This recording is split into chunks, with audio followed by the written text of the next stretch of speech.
Nous agissons en tant que jumelage diocésain entre le diocèse de Lyon et le diocèse d'Antelias depuis 31 ans environ. Les produits, ce qu'on appelle un peu nobles, la viande, le poisson, sont inaccessibles pour la population la plus pauvre. On dit que le peuple libanais est très résilient, mais là, cette fois-ci, c'est très dur. Pour remonter la pente est très difficile et il n'y a aucune lumière à l'horizon à ce jour. Le cadre actuel de notre appel est fait pour répondre à une crise majeure.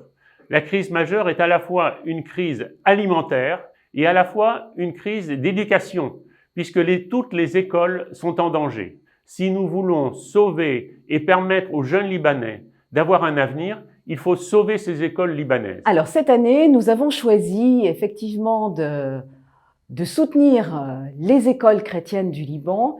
Ce qui a sensibilisé et ce qui a été un petit peu un électrochoc, c'est ce qui est arrivé dans l'explosion du port de Beyrouth. Nous avons voulu orienter nos efforts depuis l'année dernière et particulièrement cette année pour les élèves des écoles chrétiennes du diocèse d'Antelias. Pendant la période de l'Avent, nous avons proposé aux écoles de collecter des produits de première nécessité. Pour le carême, donc, qui va bientôt débuter, nous invitons les établissements à récolter des fonds. 4 € vont servir à fournir un petit déjeuner et une collation de midi. Donc, la Fondation Saint-Irénée a déjà débloqué en urgence 200 000 € pour nourrir les populations et payer les scolarités des enfants.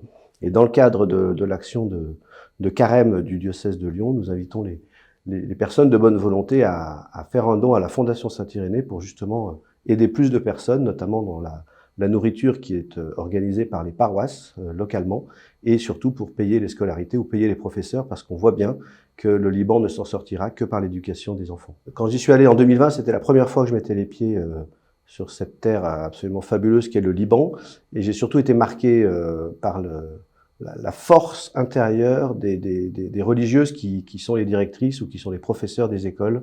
Et c'est vraiment, si le Liban va s'en sortir, c'est évidemment grâce à ces personnes-là qui font pas de bruit, mais qui aident concrètement la population et qui connaissent évidemment chacune des familles et chacun des enfants et à qui elles essayent d'apporter du soutien et évidemment de l'éducation.